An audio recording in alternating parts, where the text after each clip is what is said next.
सैनिकों की जुबानी सुनिए उनकी कहानी। ये है रेजिमेंट डायरीज। 1965 पाकिस्तान ने एक बार फिर एलओसी को नजरअंदाज कर भारत में घुसपैठ शुरू की। जम्मू कश्मीर के कारगिल में 13,000 फीट की ऊंचाई पर मौजूद उस पहाड़ी पर कब्जा किया जहां से श्रीनगर, कारगिल, लेह हाईवे साफ दिखता था। और यहां पहुंचकर उसने इस हाईवे पर होने वाली भारतीय सेना की हर आवाजाही पर न सिर्फ नजर रखी बल्कि गोलियां भी बरसानी शुरू कर दी। भारत सरकार की चेतावनी के बावजूद भी जब ये बाज नहीं आए तो सेना की एक खास रेजिमेंट को भेजा गया दुश्मनों को उसकी ही भाषा में समझाने के लिए। पाकिस्तानी जवान ऊंचाई से भारतीय सैनिकों पर आसानी से निशाना लगा सकते थे। इन्हें पहाड़ियों में से निकालने का काम आसान नहीं था, पर इस रेजिमेंट का काम ही था मुश्किलों को आसान बनाना। पाकिस्तानी दुश्मन समझ रहा था कि फौज सबसे आसान रास्ते से चढ़कर वार करेगी। भारत के सैनिकों ने बहुत सटीक रणनीति अपनाई। रेजिमेंट की एक टुकड़ी ने सामने से वार किया और दुश्मन को उलझाए रखा। उसी समय 3 और टुकड़ियां अपना रास्ता बनाते हुए, सर्द मौसम की मार झेलते हुए, कंधों पर असला बारूद लादे हुए अलग दिशाओं से ऊपर चढ़ती रही। और फिर अचानक से पाकिस्तानी सेना ने अपने आप को हर तरफ से घिरा हुआ पाया। और फिर दुश्मन की सेना का वही अंजाम हुआ जो हर उस दुश्मन का होता है जिसका सामना इस रेजिमेंट से होता है। सरहद की ये अजय रक्षक रेजिमेंट है ब्रिगेड ऑफ द गार्ड्स, जिसकी बॉडी 6 फुट से ऊपर है, डील डॉल में खूबसूरत है, यूनिफॉर्म माशाल्लाह सबसे अच्छी है, काम करने में नंबर 1 है। जिस तरीके का मोटो है हमारा, पहला हमेशा पहला, इस तरीके की भावना जो है यूनिट के अंदर थी। तो मुझे इतना मोटिवेशन मिला पर्सनल लेवल के ऊपर कि जो रेजिमेंट में ज्वाइन कर रहा हूँ उससे अच्छे रेजिमेंट कोई हो नहीं सकता। हमारा ड्रिल, हमारा डिसिप्लिन, हमारा ऑपरेशनल, हमारी तैयारी और हर चीज़ में हम खुशी महसूस करते हैं, गर्व महसूस करते हैं काम करने के लिए। दैट इज़ वाई इसलिए बोलते हैं कि ब्रिगेड ऑफ द गार्ड्स की जो रेजिमेंट्स हैं they are the best in the Indian army. जब देश आजाद हुआ तो सेना के पहले भारतीय commander in chief field marshal Cariappa ने एक नई मिसाल खड़ी की। उस वक्त तक की सारी रेजिमेंट्स या तो जातीय या फिर प्रांतीय आधार पर चुनी जाती थी और यह परंपरा ब्रिटिश राज से चली आ रही थी।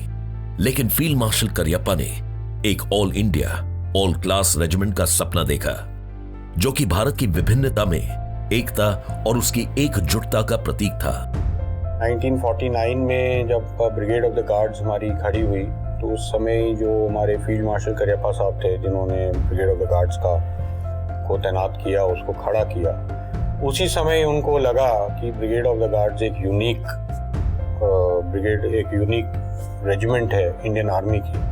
तो वो कंसेप्ट तभी आ सकता है जबकि हर जाति के लोग, हर प्रांत के लोग, हर जगह के लोग इकट्ठे हो जाए। तो वो था concept brigade of the guards का कि ऑल इंडिया ऑल क्लास की सभी जगह के लोग इकट्ठे होके एक ही साथ में रहें, एक ही साथ में लड़ें, एक ही साथ में खाएं, एक ही तरीके से अपने आप को रहें। तो वो कंसेप्ट था ऑल इंडिया ऑल क्लास का। और इस तरह खड़ी हुई ऐसी रेजिमेंट जिसमें उत्तर, दक्षिण, पूरब, पश्चिम, हर दिशा से, हर जाति के, हर धर्म के, हर प्रांत के सैनिक कंधे से कंधा मिलाए सामने आए।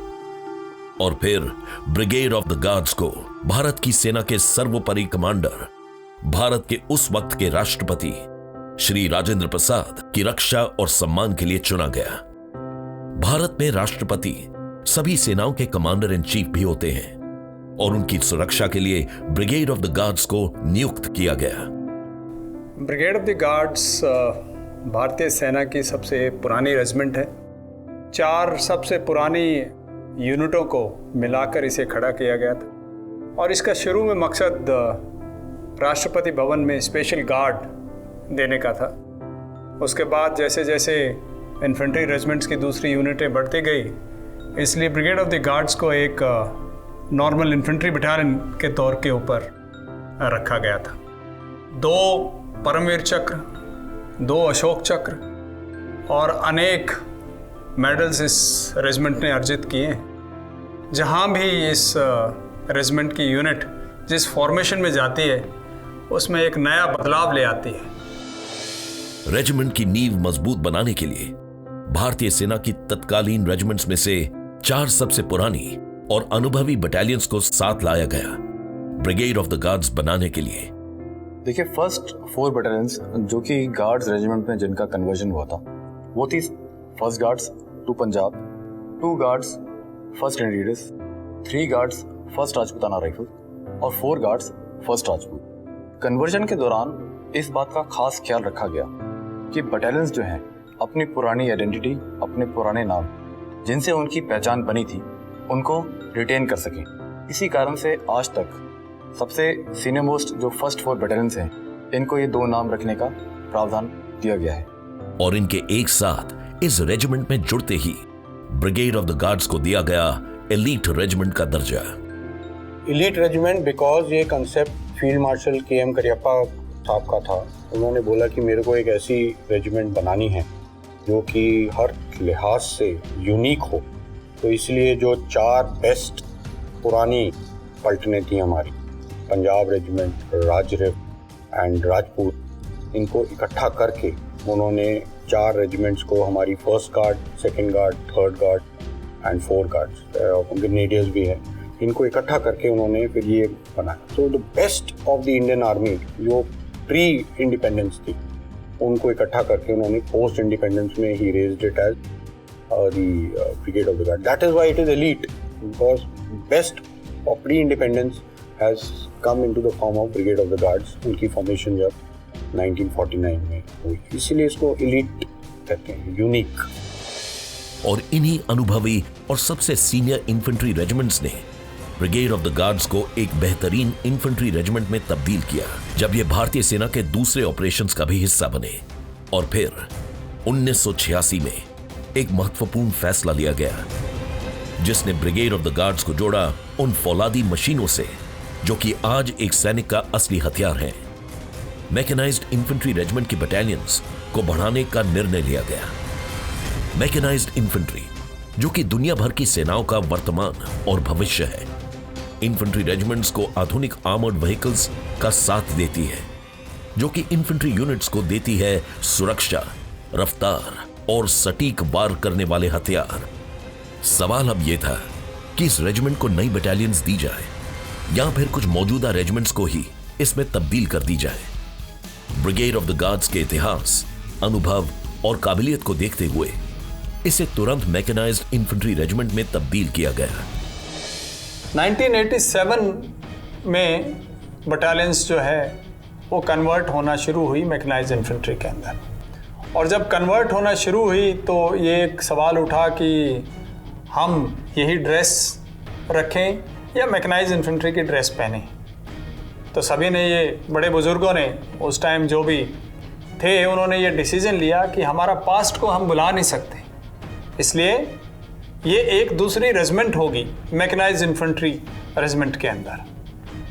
और इसको हमारे उस टाइम के chief of the army staff ने भी माना कि yes, it will be a different regiment within the mechanised infantry. इसलिए हमारे को हमारे ड्रेस, हमारे ट्रेडिशंस, कस्टम्स, वो सारी हमारे को रखने का परमिशन मिला और इसलिए हम मैकेनाइज्ड इन्फेंट्री भी बने और अपनी जो पुरानी ड्रेस, ट्रेडिशंस, कस्टम्स जो हैं वो भी हम साथ लेके चले।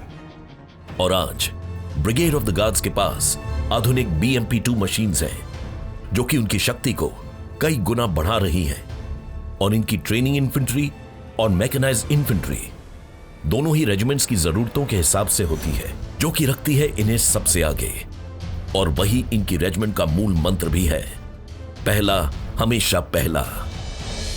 एक typical brigade of the guards soldier जो है एक ऐसा जज्बा रखता है, ऐसा उसके अंदर जुनून होता है कि मैं कभी भी अपनी रेजिमेंट को नंबर 2 पर नहीं आने दूंगा।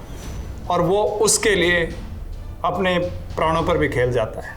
और ये सिर्फ लड़ाई की बात नहीं है, ये हमारे पीस टाइम के अंदर भी, चाहे ट्रेनिंग है, चाहे स्पोर्ट्स हैं, किसी भी क्षेत्र में हो, हमेशा जो है वो तत्पर रहता है कि मैं अपनी बटालियन को नंबर 2 पर नहीं, हमेशा नंबर 1 पर ही देखूंगा। और आज ब्रिगेड ऑफ द गार्ड्स भारतीय सेना की सबसे सम्मानित रेजिमेंट्स में से एक है। इनको मिले कई सैन्य सम्मानों में से खास हैं 2 परमवीर चक्र, 2 अशोक चक्र, 8 परम विशिष्ट सेवा मेडल, 6 महावीर चक्र, 4 कीर्ति चक्र, 10 अति विशिष्ट सेवा मेडल, 46 वीर चक्र, 18 शौर्य चक्र और 1 पद्म भूषण। 1971 बांग्लादेश लिबरेशन वॉर अपने चरम पर थी। भारतीय सेना पूर्वी पाकिस्तान की आजादी में उनकी सेना को अपना साथ दे रही थी। बांग्लादेश में मौजूद अखौरा और उसके दक्षिण में बसे गंगा सागर पर कब्जा जरूरी था। बैटल के बारे में मैं आपको ये बताना चाहूँगा कि गंगा सागर एक रेलवे स्टेशन था जो कि ईस्ट पाकिस्तान में स्थित था और हमारी पलटन उस समय 1971 में त्रिपुरा में थी, जबकि उसको टास्क मिला कि आपको गंगा सागर का रेलवे स्टेशन को कैप्चर करना है, क्योंकि ढाका जाने के लिए गंगा सागर के रेलवे स्टेशन को कैप्चर करना बहुत ज़रूरी है। ये एक हैरत अंगेज जंग थी। पूरा इलाका दुश्मन की बारूदी सुरंगों से भरा था, तो कहीं से भी आगे जाने की जगह नहीं बन पा रही थी। 14 गार्ड्स के सैनिकों ने पहले तो कुछ रास्ता तकरीबन 3.5-4 फीट गहरे पानी को पार करते हुए पूरा किया और फिर बारूदी सुरंगों का तोड़ ढूंढना शुरू किया और आखिरकार उन्हें सफलता मिल ही गई। और वो चीज़ ये थी कि गंगा सागर रेलवे स्टेशन होने के नाते वहाँ पे जो रेलवे ट्रैक पे जो ट्रेन आ रही थी, वहाँ पे गुड्स ट्रेन आई जो कि सामान ड्रॉप करने की, तो वो ट्रेन ट्रैक के ऊपर चलती हुई, तब उन्होंने अंदाज़ा लगाया, भले ही पूरा एरिया इन्होंने हेविली माइन किया है, बट एक रेलवे ट्रैक का ही इलाका है जिसके ऊपर माइंस नहीं लगी। और बस फिर वहीं पर बनाई गई नई रणनीति आगे बढ़ने की। इसके तहत पटरियों के दोनों तरफ एक एक कंपनी ने चलना शुरू किया।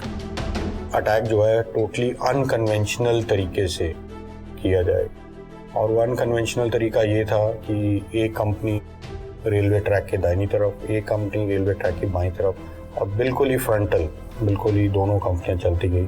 तीसरी कंपनी को कहीं और लगाया गया, एक दिखाने के लिए कि हम उस तरफ से भी अटैक आ सकता है करके, वो दुश्मन को थोड़ा धोखा देने की। और जब ये सैनिक दुश्मन के सामने पहुंचे तो उसे विश्वास ही नहीं हो पा रहा था कि इतनी बारूदी सुरंगें बिछाने के बावजूद ये सेना उन तक कैसे पहुंची। और इसी अनोखी जंग में बहादुरी और साहस की मिसाल कायम की लांस नायक एल्बर्ट एक्का ने।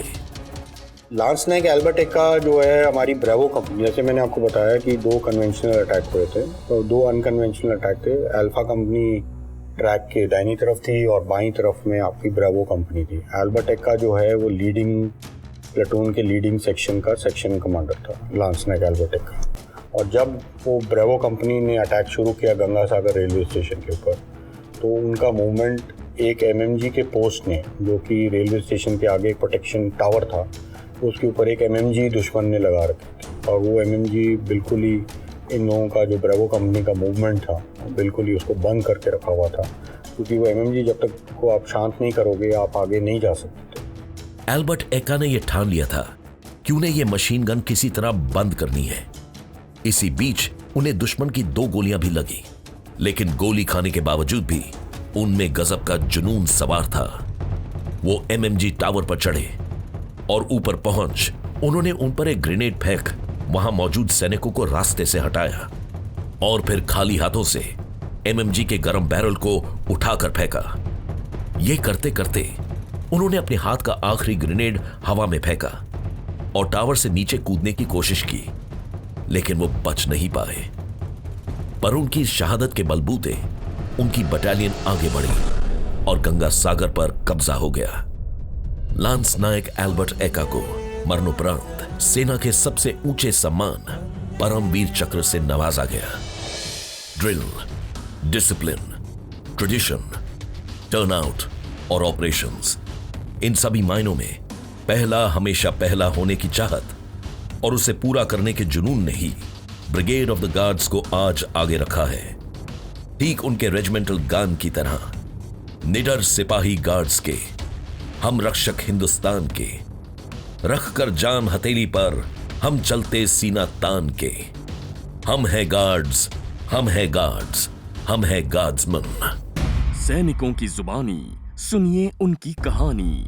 ये है regiment diaries. Like, share, subscribe and click on the bell icon to never miss an update from Epic.